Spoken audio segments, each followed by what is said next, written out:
So in this video, I'm going to go over the exact new customer only Google Ads strategy and tactics we are using across multiple of our clients at Growth, the Google Ads agency, to generate them only new customers from Google Ads.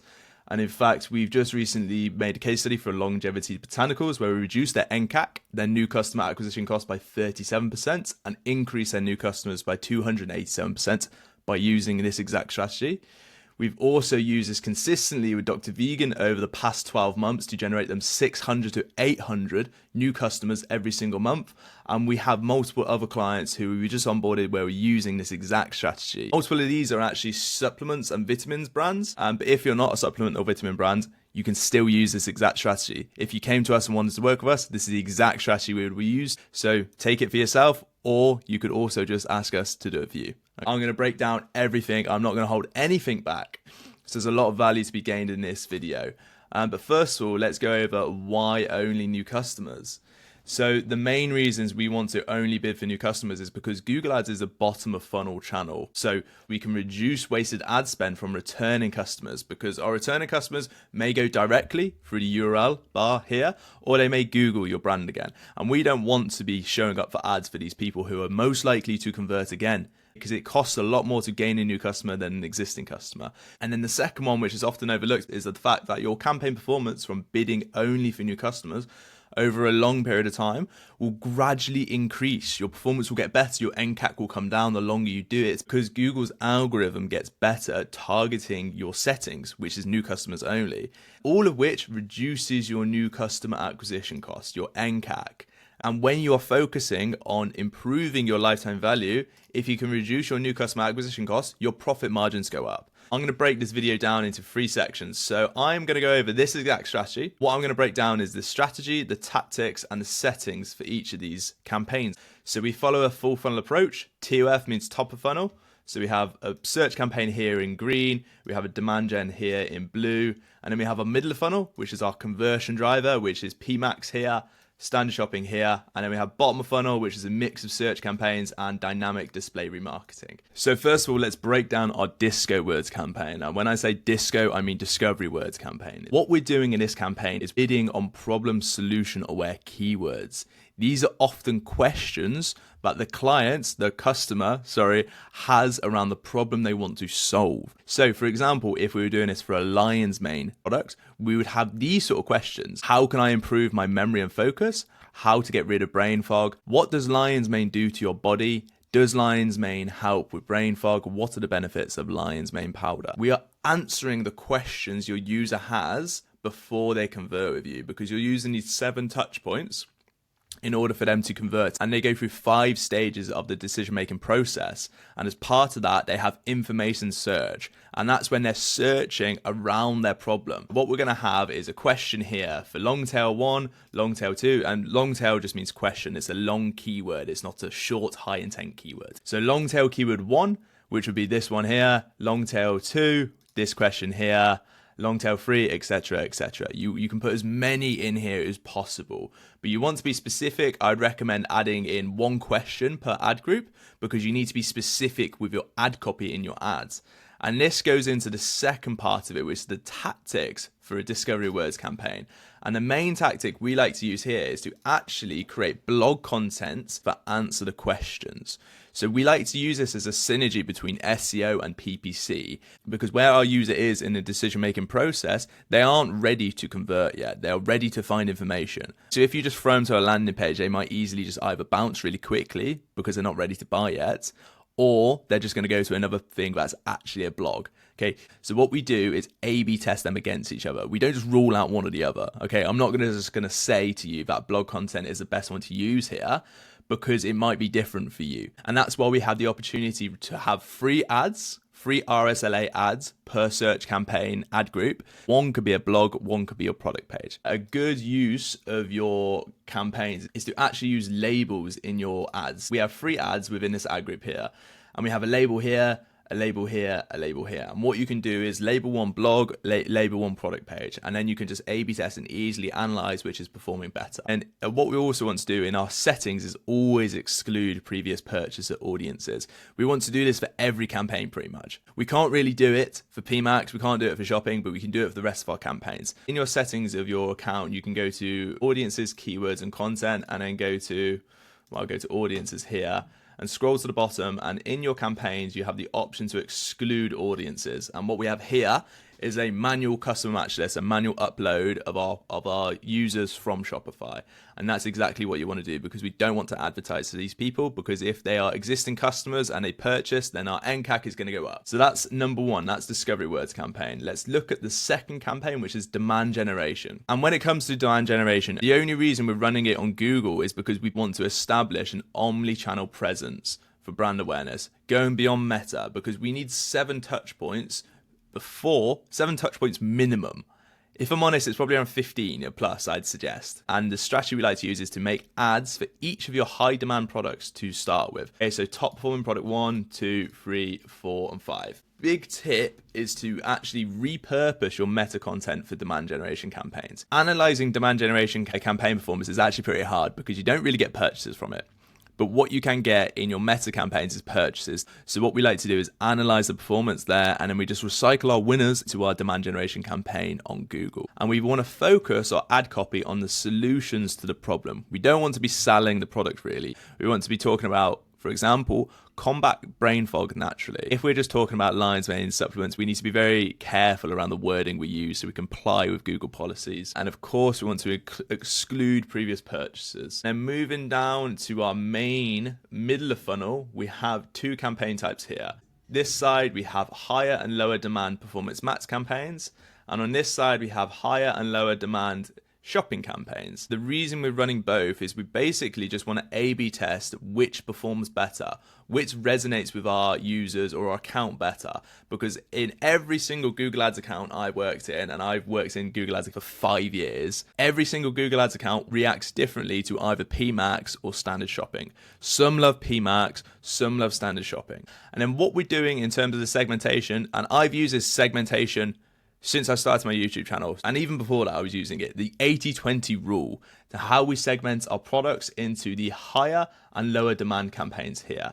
So what we're going to segment them down on is that 80% of your new customers will come from 20% of your products. There's only going to be a few top performing products that are actually generating you new customers at a sustainable NCAC. The way we like to segment these down is top performing products in higher demand, lower performing products in lower demand. If you have a huge amount of products, you may want to have a few more segmentations, high, medium, low, for example. But overall, this works really well.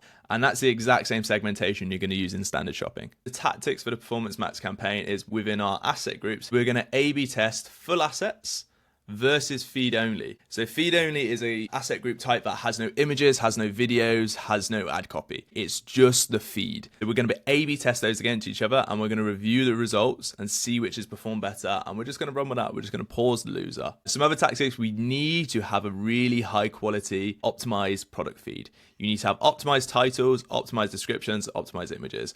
And then the next tactic we want to use is actually prioritize discounts for new customers in ad copy. So a huge amount around gaining new customers on Google Ads is to use discount codes. You need to have an incentive for them to purchase with you. I recommend 20 to 30%. I'm honestly going to say more around 30%. Everyone does 20, so you're not going to stand out so much. But what I want you to do is another tactic is to actually A/B test the discount code sizes. You can use one at 20, one at 30, one at 15, one at 10. You want to A/B test those and see which one does better, because the higher you have in terms of a discount code, the lower your NCAC needs to be, and vice versa. The lower your discount code is, the higher your NCAC can be. So you need to find what is a sweet spot for gaining you new customers at volume, but also at an NCAC that is profitable for you. And then we also want to promote our discounts further in our ad extensions, or our ad assets, they're called now.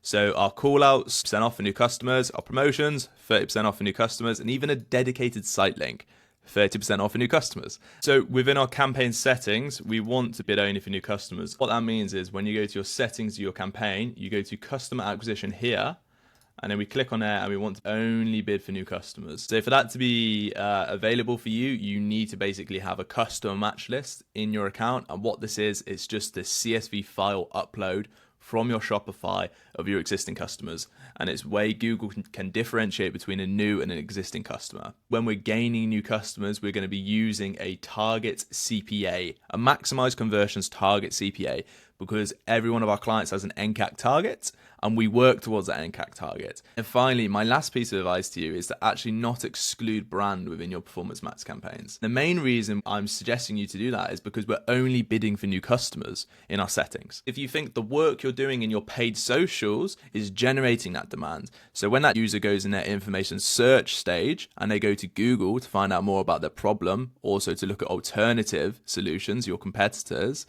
they're going to be searching for your brand name at one point. So we want to make sure we show up for your brand name if they're a new customer. So now we've covered our higher demand, lower demand Pmax campaign. Let's run over the standard shopping campaign. And again, this is very, very similar. We're segmenting this down into our 80-20 principle. High demand is our new customer generating products and the rest are in our lower demand. So let's go over the tactics. We don't really need to cover the strategy. Our main tactics here is you really want to run search term reports daily. So we've just started a new client recently where we're only bidding for new customers, but the search terms they're showing up for are really, really irrelevant. So what we want to do is to run search term reports every single day and exclude negative keywords every single day.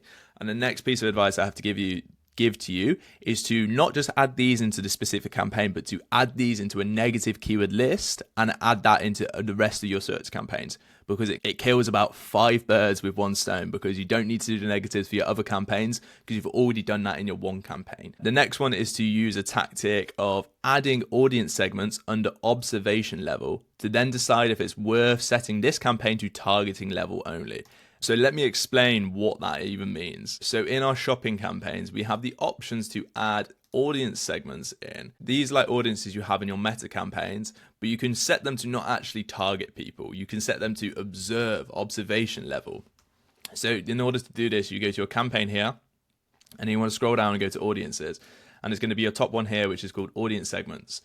And you can see in here, we've had a load of audiences here, which are recording conversions, recording costs, conversion rate, etc. Just a standard metrics we have. But what we can do, and we can decide if we want to improve this shopping campaign further, if we're getting a significant performance, we could think about editing this audience segment and changing it from observation here to targeting. So what we're going to do is narrow the reach of our campaigns to these selected audiences only. And if they're high performing, we can increase our ROI, we can reduce our NCAC in doing so. And then again, in our settings, we want to bid only for new customers. We want to use maximize conversions, target CPA bid strategy, and also we don't want to exclude brand. So what we've covered now, if we're recapping, is we've covered our top of funnel here. So we've covered our discovery words campaign. We've covered our demand generation campaign. We've covered our middle of funnel, our higher, lower demand Pmax, our higher, lower demand standard shopping.